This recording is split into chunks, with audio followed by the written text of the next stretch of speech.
So, welcome everybody to the Charles Billings podcast. Can you hear me okay? The last and final Charles Billingsley The last podcast. one. This is it. This is the final one. Oh, gosh. We got Adam Lancaster sitting here, got Brandon Hey. Pickett, and we got Scottie Wilbanks, our special guest. Hello, Hey. Scottie. Howdy. Good As- or- good to meet you, man. Yeah. Or as we say, Scottow, and he Hello. calls me Frank. Fadang. Maybe we should start with that story. We could. Scottie and I were in NewSong together. Back in the late Back in the- 70s. Yeah. In the mid, Well, when you say 30 mid-90s. years ago, that's what you think. I think, but it's not. But it's 30 not. years ago is now mid-90s. This is early 90s. 90. Yeah, Well, 92, I actually started in 93. 93. And I started 94. Yeah. Mm-hmm. 30 years And ago. 30 years ago this year. I was only there for 3.5 years. You were there for what, 8? Total of 10. 10. Wow. But I was there for a while, and then, Left and came back. I quit, and then they Yeah. wanted me to come back, so I did. That sounds like my journey at Thomas Road in Liberty. I've done that a couple times too. A few.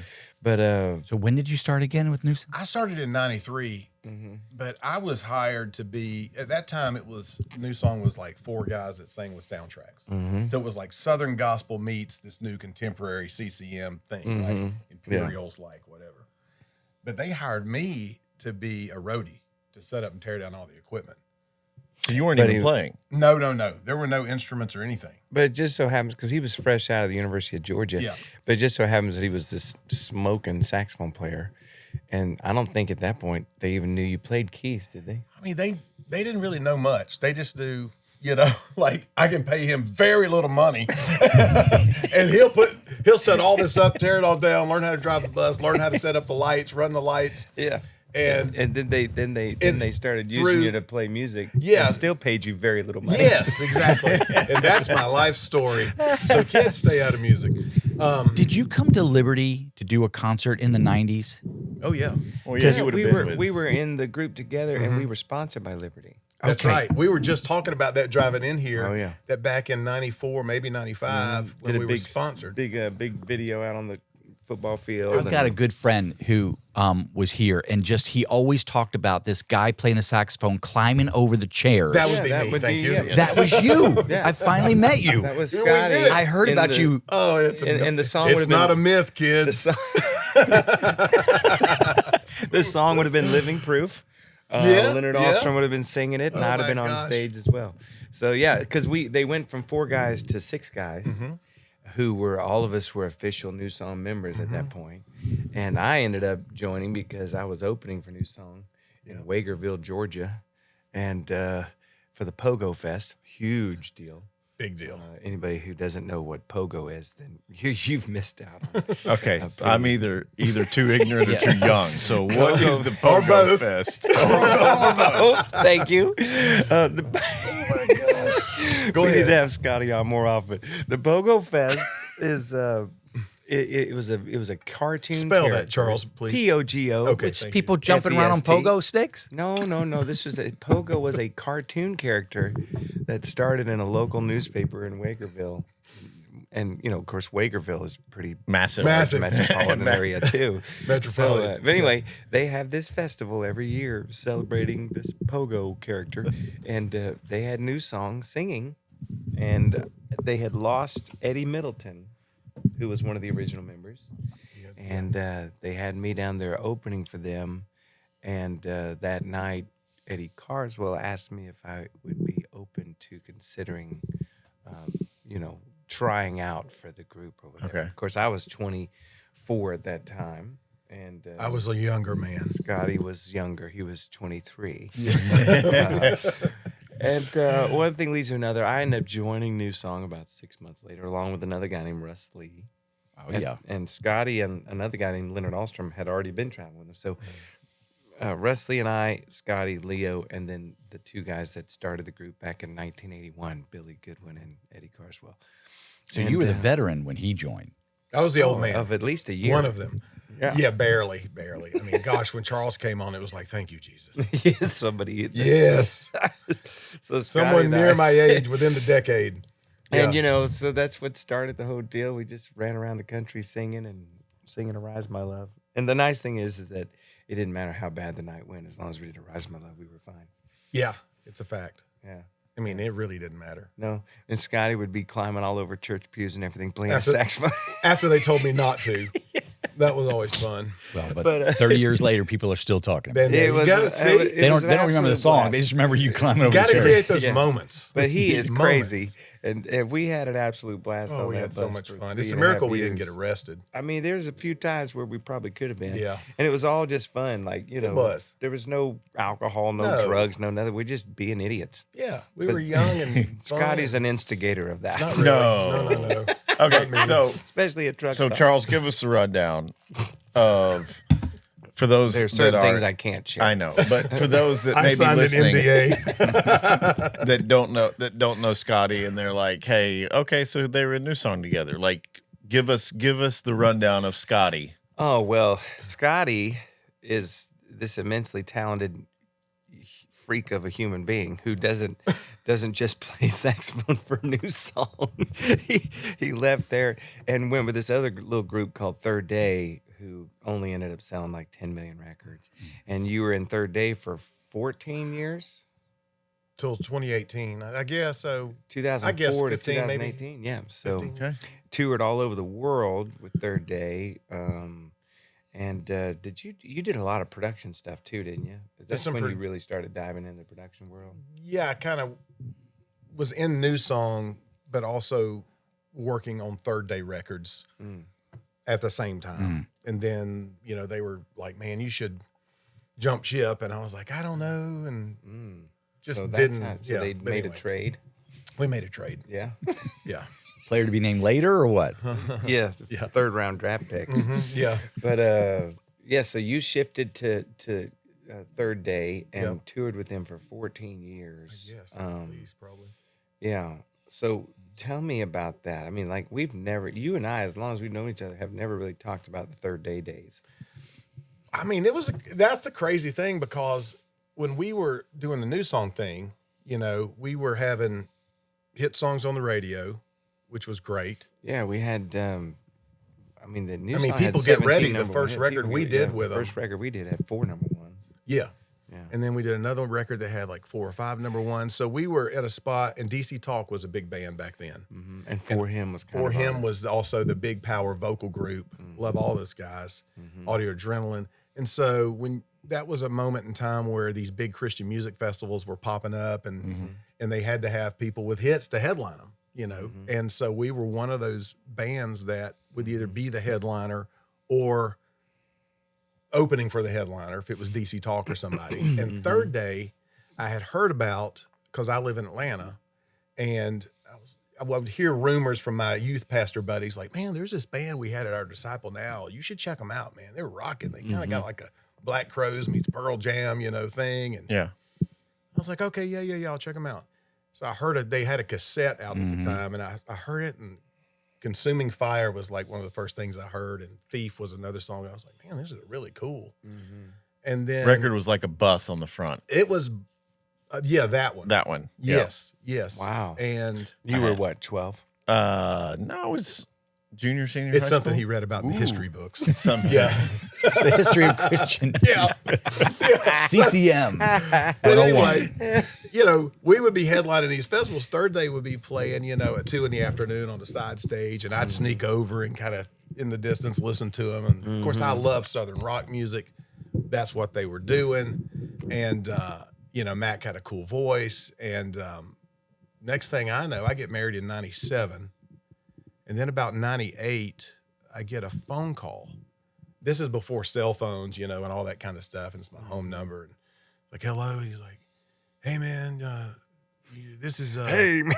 you know, this is Mac Powell. I sing in a band called Third Day. You may not know who we are, but I was like, no, man, I know who you guys are. I used to see Mac a lot of Saturday mornings at Cracker Barrel. Really? Yeah, Off of Wade Green exit. Yeah.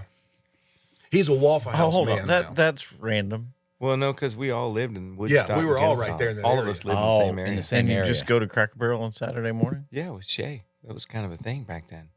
Back And then. I'd see Mac Powell all the time there. Yeah. Okay. Yeah, he's Hey, yeah, Mac Powell. Yeah.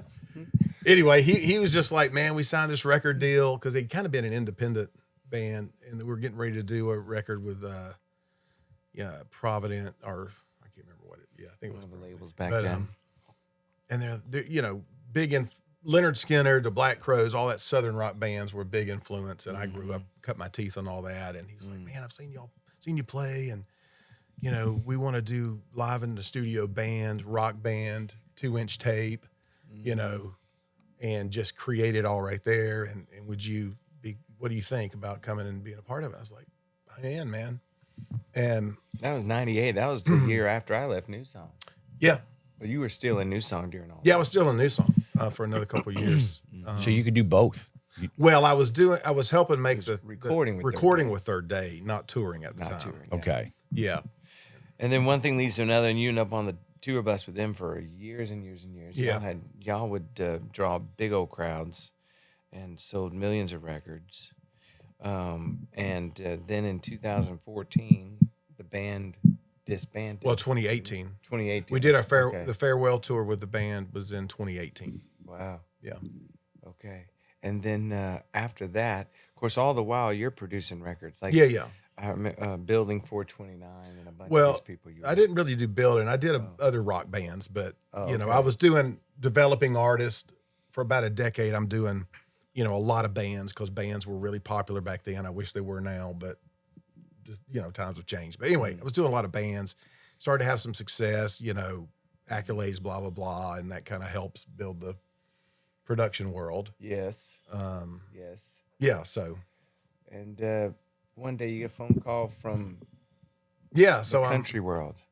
Yeah, we kind of, the third day plane, so to speak, landed and flipping a page in life. And, after 25 years of touring full time on the road, I've got 3 kids. It's like, man, maybe I'll just, produce records, run the studio, be a dad, see what happens. Because 25 years is a long time to tour if you've ever done it.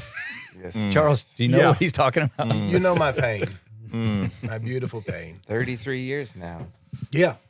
And so it's one of those things where I thought, well, maybe that part of my life's done. And then I'm sitting in the studio and I get a text. Hey man, you're about to get a phone call from Luke Bryan's camp. I was like, and I'm texting him back. I'm like, wait, what? Yeah. And that 615 number pops up on my phone. Hello. And that was almost 6 years ago. And so now I'm in the country world. Yeah, living what- in the country wow. world now. For Yeah, so- 6 years you've been playing with Luke Almost Bryan. 6. It would March, I think it'd be 6 years. So at least 5.5. What is that like? It's something else. That's quite a question Yeah. right there. Cause Loaded there's so many question. different I animals know, that- but Yeah, So how did that come about? Okay, that's Like, that's a cool thing because it's really kind of. I talk to people a lot about like connecting the dots in your life and in your career, and it's really important that you recognize those kind of things. And relationships are huge. I think it's a relationship-driven machine in ministry, in business, and whatever it is that you're successful at.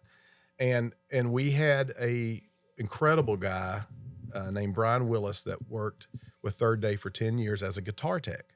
okay. Good old Southern Kentucky boy, loves Southern rock and roll, hot rods. We had a lot in common. We were always buddies when he was on the road with us. And he left us back in maybe 2014 or so to go work for this up-and-coming country artist they said is going to be a big star. And that was Luke. And it was Luke. Wow. Well, we always just stayed in touch because we were friends, Yeah. And, we had met through the Third Day camp. And he's the guy that texted me about, you're about to get a phone call. So they had And lost so a- lost their they had key lost a guy. keyboard player and they had a big tour coming up. A lot of TV stuff was happening. Which is a rare thing because Luke's guys they Yeah. stay with him a long time. Yeah, I mean, it's the band. I think when I came in, it was the first band turnover in probably a decade or more. Wow. Yeah. Mm-hmm. And so that's how that happened, was through a connecting of the dot back 20 something years ago with Yeah. the Third Day. It's a good lesson, and just you just never want to burn bridges Good. Yeah. in any industry, but for any young artists or people listening, and even in business, I mean, you never know when these bridges are going to come back around. Yeah. And that one relationship you have with this good old boy Brian Willis leads Yeah. to one of the biggest opportunities you could have ever. I mean, I now I get these text messages from Scottie, and they're literally playing Veterans Stadium in Philadelphia. Oh, yeah. And and he's got his phone set up, and he's like, Frank, and he's like, and turn the cameras, like 80,000 people sitting out there. But I mean, you guys have done. I mean, last week you did. How many times have you played the Tonight Show? We did Fallon's Tonight Show last week. Done that, like, I've done it a bunch of times. Did American it with Leno. Idol all the time. Yeah. You've seen it all. I mean, there's Saturday Night Live. I haven't seen. I'd like to see that'd that. be That's the fun. bucket list. Yeah. Bucket because I list, grew yeah. up with the show and the whole thing. But maybe it'll happen, maybe it won't. But I remember one time you were in Mexico and you called me. It was like, Frank. Yeah. By the way, the name Frank. no, I was Yeah. like, Frank. it comes from the first conversation I had with Eddie Carswell when I was joining NewSong. He wanted to talk about, the paltry salary they were going to offer That's me. right. Paltry. And, Yeah. I like that. and he said, Perfect word. Well, look, let's be honest. I'll tell you what. You be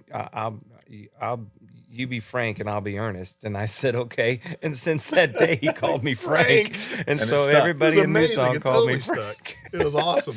But anyway, and I called him Ernest. To this day, he calls me Frank and I call him Ernest. Yep. But anyway, that's why they call me Frank. But anyway, so he calls me from Mexico, I guess a couple years ago, because Luke does this big thing in Mexico every year. Yeah. He's like, well, Frank, I've reached a new level. I said, what are you doing? He goes, I'm playing keyboards for Lionel Ritchie tonight. And I said, all night long? I said all night long. He goes, absolutely. That was awesome. On the ceiling. I mean, how cool is that? Wow. So What you- was, but what was that like? Oh my gosh. Were you nervous? Like, I don't get nervous, dude. Okay. Like, I quit Yeah. getting in my head 30 years ago. Oh, yeah. Because you just have to. If you Yeah. get in your head, you're done. Right. Bro, but when Lionel Ritchie walks out on, well, first of all, we didn't have a rehearsal with him or anything. I was getting ready to ask, did you have a rehearsal or probably you we walking did not. out and Does you he got even to do a it? sound check? Probably not. He just flew in and we basically hung out backstage for a while, talked through some stuff. And the first song was Easy Like Sunday Morning, which is total piano intro. Oh, Yeah. man. Famous So piano that's all you then. It is. But And was it easy like Sunday well, morning? well, my brain just left my body, because he goes out. You got all these It's people, probably this surreal moment. Well, it's you know? surreal for all of us, and Luke included, because 'cause he's they're an icon. buddies, but he's an icon. Yeah. Yeah. And so he introduces Lionel. Lionel walked out, place is going nuts. Lionel's doing his thing. He turns around, he kind of looks at me, and I'm like, You're like, hello, Mama, but your muscle memory. Yeah. Oh, gee, okay, there we go. And thank you, Just hold Lord. both hands land I on mean, the same you do. key. You just, I mean, and you're just like, oh my, because part of it is you don't want to be the guy on stage who screws up for Lionel Ritchie, no. but you also, his song. you also want to be able to take in the moment, Yeah. and enjoy it, Right. and savor it, and remember it instead of being nervous. yeah. So it was this mixed emotion thing for me. But gosh, come on, it's Lionel Ritchie, and he is the nicest dude on earth. Okay. That's cool. Playing for the guy who wrote the song and who Oh, dude, we're doing Brick House and Easy Dancing and on the ceiling. dancing on the ceiling, Hello. and I mean, it was All that crazy stuff, Yeah, it man. was. but ever since his Tuskegee album, incredible album. Yeah. which is unbelievable how he took all of those and now I think of him as country. I don't even think of him Right, hardly right. as the original. Wow. it's Yeah. something else, man. But I you've mean, played it's, for all kinds of people like that. it's man. been a crazy journey. I mean, really nuts. Now, we were talking about it a little bit last night. It's like I don't know how I got here. I don't think any of us really predict and can predict, how the Lord works and doors that He's going to open. And I think the biggest thing is you try to be faithful, you try to be prepared, and perhaps my opportunity will come. Well, I was going to say, I know how you got there. It started off with being supremely gifted, but it's not just that. There's a lot of gifted players. You're the talent's also a ton incredible. of fun to hang out with. It's amazing how few musicians get touring gigs simply because they're no fun to hang out with. Yep. If you're not fun to hang out with, then no touring band wants you on that bus. And that's a little lesson to anybody listening who wants to do this. I mean, you Yeah. got to learn how to actually have people skills and hang out. Yeah. But then on top of that, you're a quiet genius in the sense that you're really good at maintaining relationships that you've had for many, many years. I mean, even the NewSong days, we still talk to those guys. They're still our friends. Their families are our friends. But you're really brilliant at keeping in touch with people over the years. You still talk to Mac Powell all the time. You've reached out. We've gone periods of long periods of time without talking, and yet you're always the one that reaches out. You're just really good at that, and that's another lesson for young musicians to learn, that this thing is not built off of just talent. It's built off of relationships that you build throughout the years that are constantly not only an asset to you, but you're an asset to them, you know. And now you've got all these new bridges you've built in the country world and the pop world, and you'll never lack for work because of that. Oh, well, I don't know. I mean, maybe that's true, but you just always, for me personally, it's like, I believe I always go the extra mile because it's never crowded. That's a really good line. And that is Is that a song? Because if it's not, we need to write. But that's that really song. when people ask me, like, when you Grammy this or Double Awards or number whatever, it's like, man, I don't know. I never had any of that in my mind, other than I wanted to do great work. And I wanted to do great work for these people that can help set them up for success and that they can achieve their goals or whatever that might be. And if it meant me, staying up till 4:30, 5 o'clock in the morning, and I've got years of doing that, decade of doing that. I don't know of a week you don't. But it was you got to love it.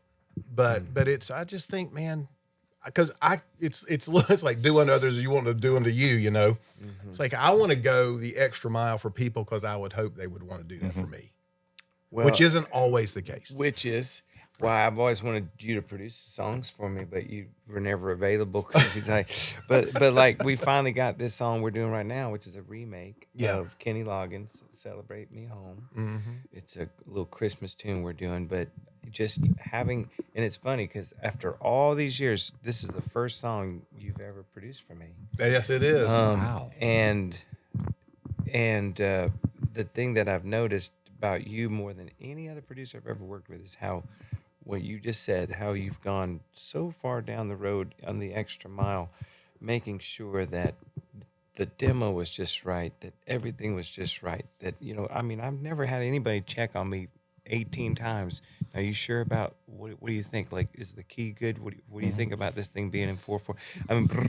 And it's like, man, I said, Shay, I've always been sort of, great, whatever, that's fine. But Scottie is very particular and makes sure that the artist is happy, that it's just right, that everything feels exactly the way we're wanting it. And man, I just appreciate that a lot because you're a perfectionist and it shows. So it's also a problem sometimes, Charles. I'll be honest well, with it can be a problem. Because they're like, okay, it's fine. But it's a challenge to do a song, first of all, by a legend, Kenny Loggins, an incredible song that a lot of people know that's been done by a lot of successful people. Man, a lot so of it's been people covered cover the by song. everybody. And we listen to all of them, and it's like, how do you do this in a unique way that would fit Charles and serve the song? And without, compromising Yeah. the melody and the feel. And Because you still got to have the song's got to be the song. Yeah. And anytime you start tinkering with a hit or dude. it's like Classic. Yeah. I don't want to screw this up. Exactly. Yeah. So it was it's a bit of a challenge sometimes, but it's fun. I enjoy it. So you guys have known each other for 30 years. Yeah. I'm going to go back in the Wayback Machine. Yeah. Can you give me a story that our listeners and our viewers would like to hear? Oh my gosh. I can give you some stories. Have we ever? Oh, have Scottie, we ever? I've never heard I'm his so much more mature perspective of the hubcap story. My perspective? This You're is talking about the guy who lived it, now. brother. This is I know. fantastic. All right. Okay. I've never heard your side of the story. This is the greatest. I tell this everywhere. Oh my goodness gracious. So we'll start off. We have this bass player. His name is Poto. Yeah, so his name is Mark Clay. Yeah, but he's from Poto, Kentucky. So Poto, we call him- Oklahoma. Oh, Oklahoma. Yeah. And so Not here, to be confused with Pogo. that's correct. The festival. No, yes, okay. this Totally is a different. Podo, or I don't know how they spell it out there. It might be. Who knows? But DOD. Probably So we're- PODAAUX or Yeah, it's something. French. Yeah. It's Podo. Podo. Podo. Podo. So we're in NewSong. I can tell. I remember this like it was yesterday. We are on the way home from being gone for however long.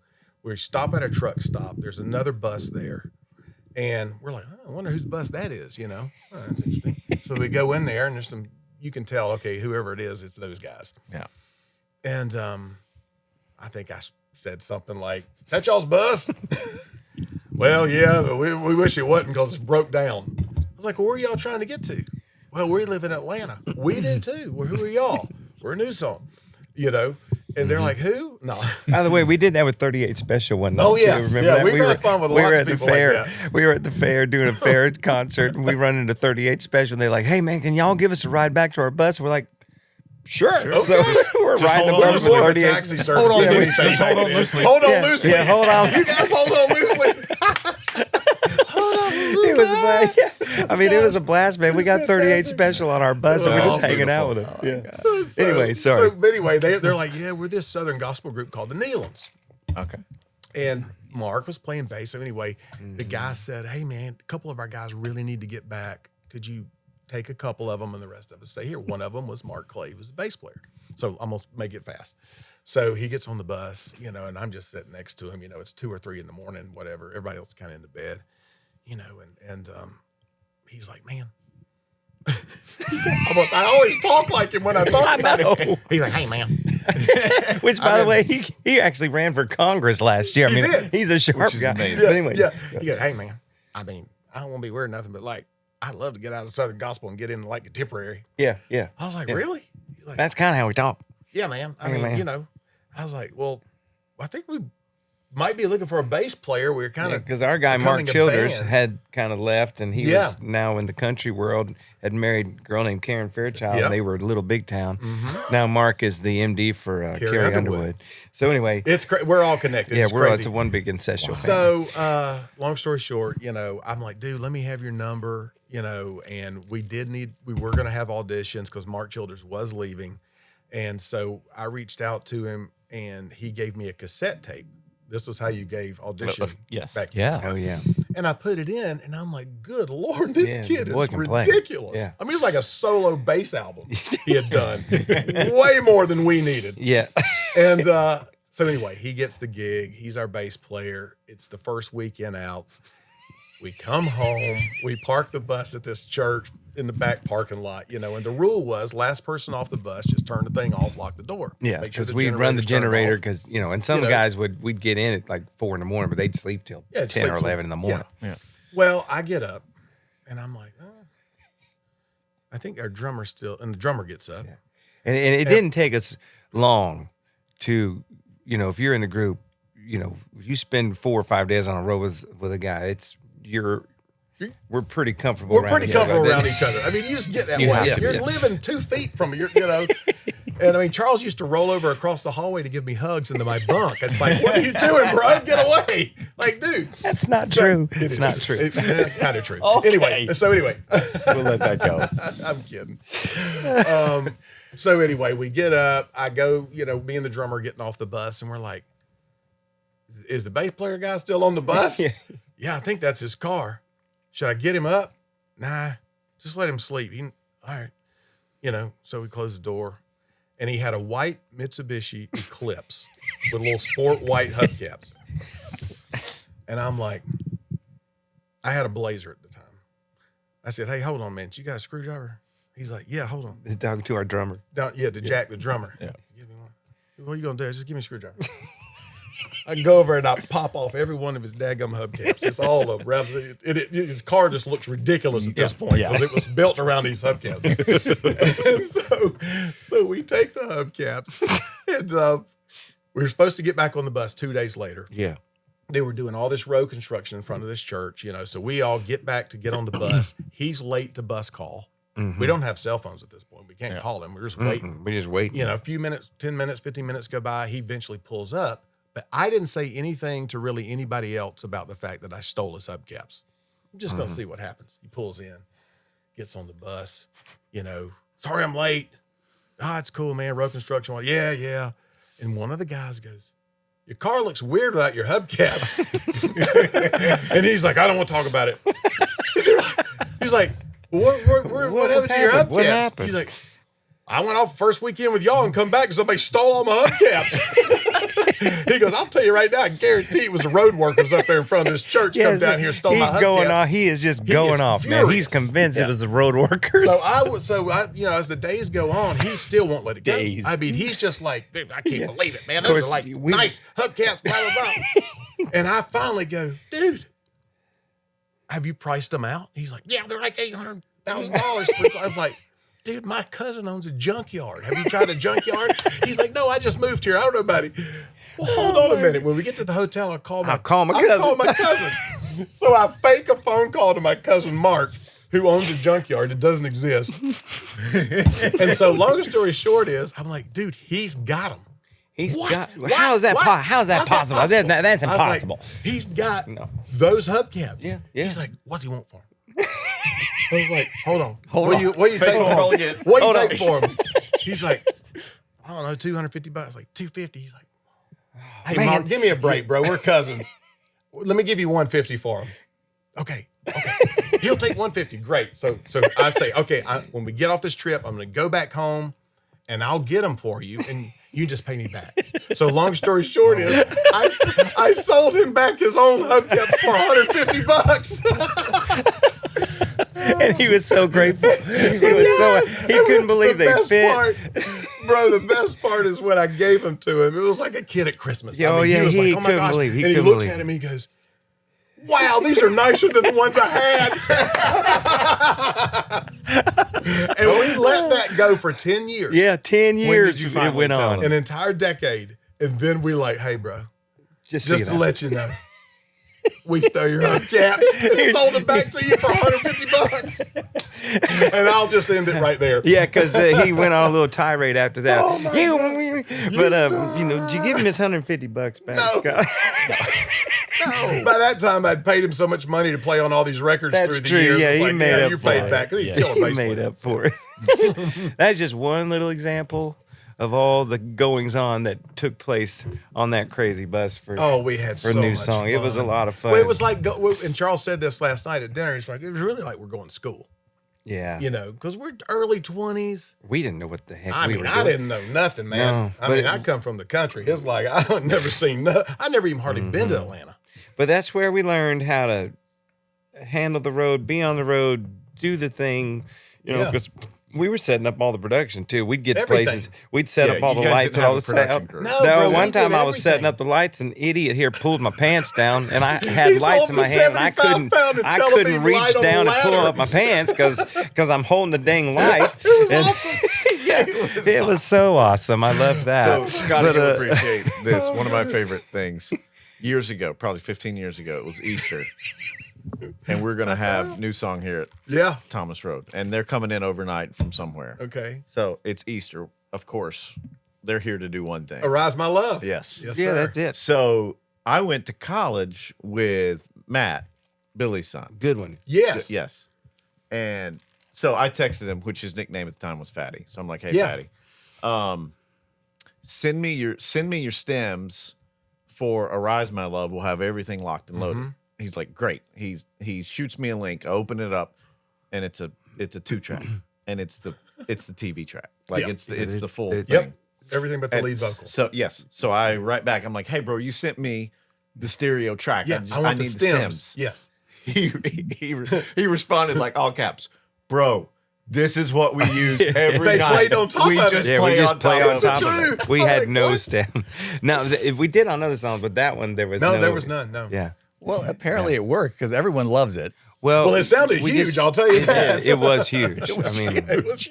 But it was. Those were fun days, man. We had a lot of stories. But yeah, it would be funny because we'd be setting up lights and sound and everything, and all these helpers. They'd be like, "So when does the band get here?" Yeah. And me and Scotty would be like, "Oh man, they ain't gonna be here till They're like out playing 5:30 or golf, 6. man. They're probably in the hot tub. Playing golf." We're just like, we'll be on stage in 2 hours. They have then no we idea. show up 3 hours later and wearing just- black jeans and a t-shirt and go on stage and like, wait, I thought y'all were. Yeah, well, we do that's it how all, it is, brother. man. It's a glamorous life. So it must have been a change when you went to Third Day because at that point you weren't the production people at that point, right? No. I mean, and even at the end, toward the end of my NewSong run, we ended up getting some help After things Charles got left. after I left. after we could afford people. But it was, it grew and evolved and changed. And then, of course, by the third day days, it was, we had a great, incredible crew and group of people that helped. And now with Luke, do you even do a sound check anymore? Do you just? I was going to ask the same thing. Our goal is to be the least sound-checked band in country music history. This is the unspoken. That's, but like when y'all win that award. When y'all, they don't even rehearse, man. I mean, like once they get their stuff, it's like, and they never know what Luke's going to do either. He's really. He's a walking jukebox. He's incredible, but it's sometimes when he just wants to go off the rails, the set list is out the window, and we're just doing whatever. I don't know anybody like that. Right? Why are you looking at me, Al? It's fun though, but it's nerve-wracking. This is a funny story. I don't even know if I told Charles this, but my first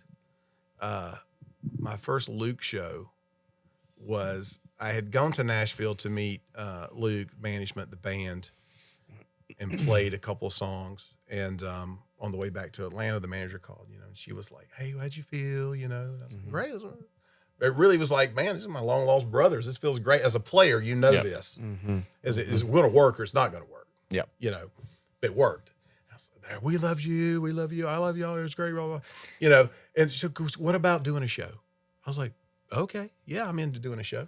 Mm-hmm. What about, I think it was the next weekend or a few days from then or something. And the first show. You got to learn all this stuff. Yeah, I already did that. Okay. Did they send you board tapes or were you so what happened was when they called me about just would I be interested, I said, yeah, could you come to Nashville and meet Luke the band? I said yes, and it was we want you to come the next day. Yeah. And I was like, I got to call you back. That's how this stuff always works. Yeah, it's always last minute. And I went up. Yeah, I left the studio, talked to my wife, and she was like, yeah, just clear your calendar and you got to go at least see what it's about. I was like, great. Mm-hmm. And they're like, man, I know it's last minute. Could you learn a little bit of one song? I'm like, yeah, whatever. Send it to me. And it was a song called "Crash My Party." It was a big hit. Piano-driven kind of thing, so I learned it, and I was like, well, I called my buddy Brian Willis, and I said, man, you got a set list from y'all's last show? He's like, yeah. I said, send it to me.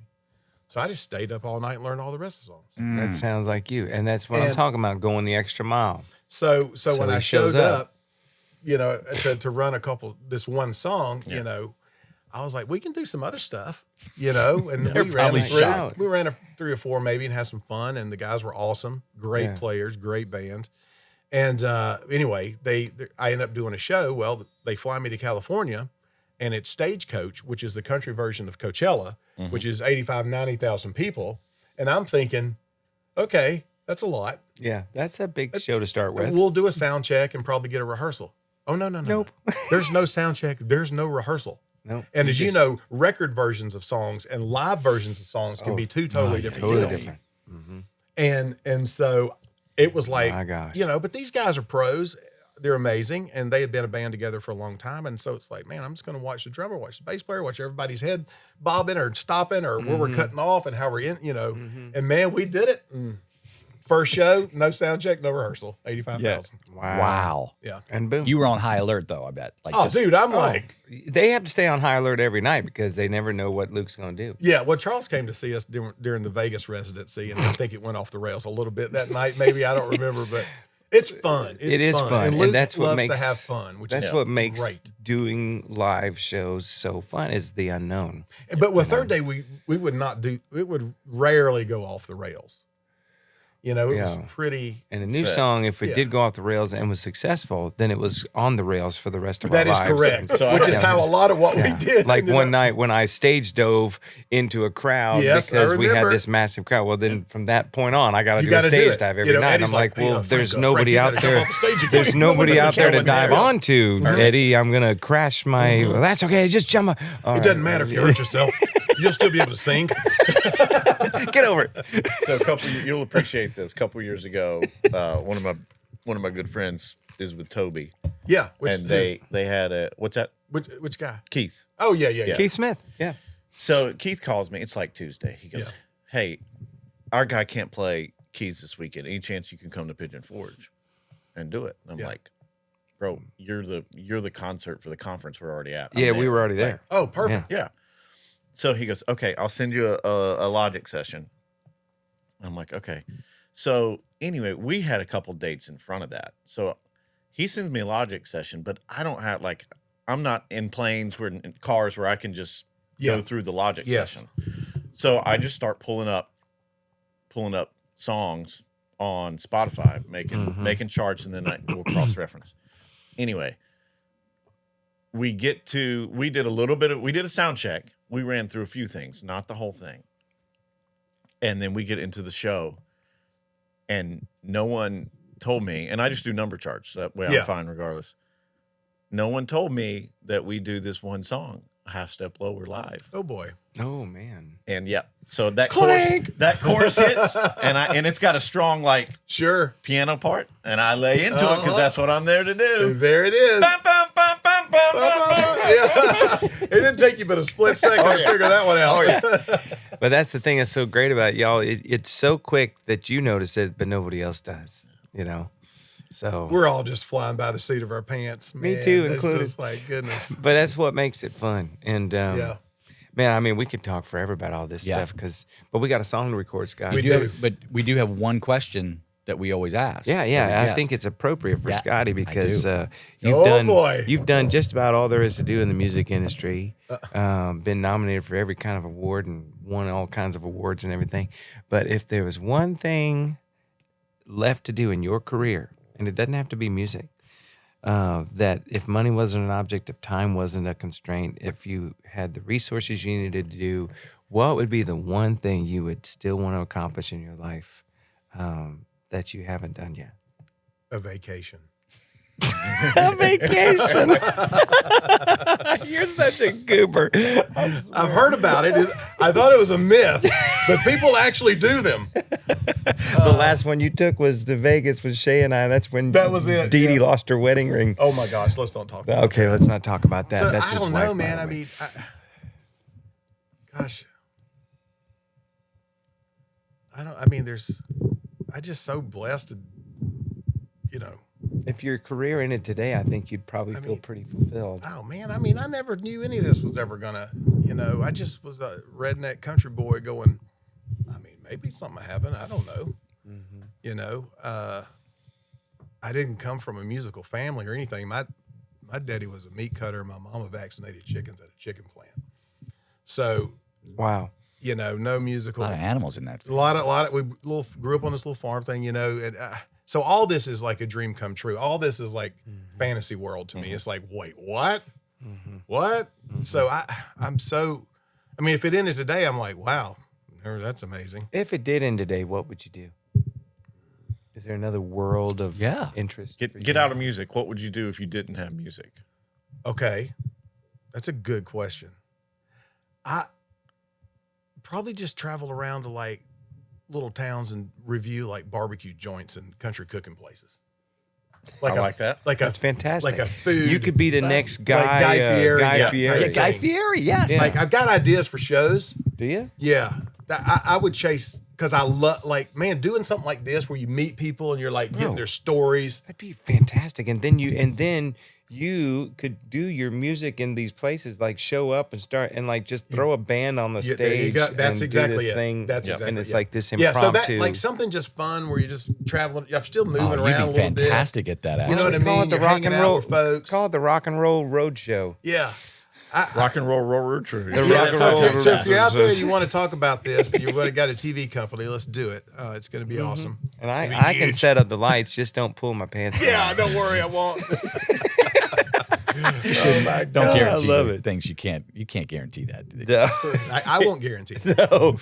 Hey, Scottie, we love you. Thanks you, for buddy. being on the show with us, man. You got Thank it. you. Good time. Thanks So for, fun. Yeah, he's the man.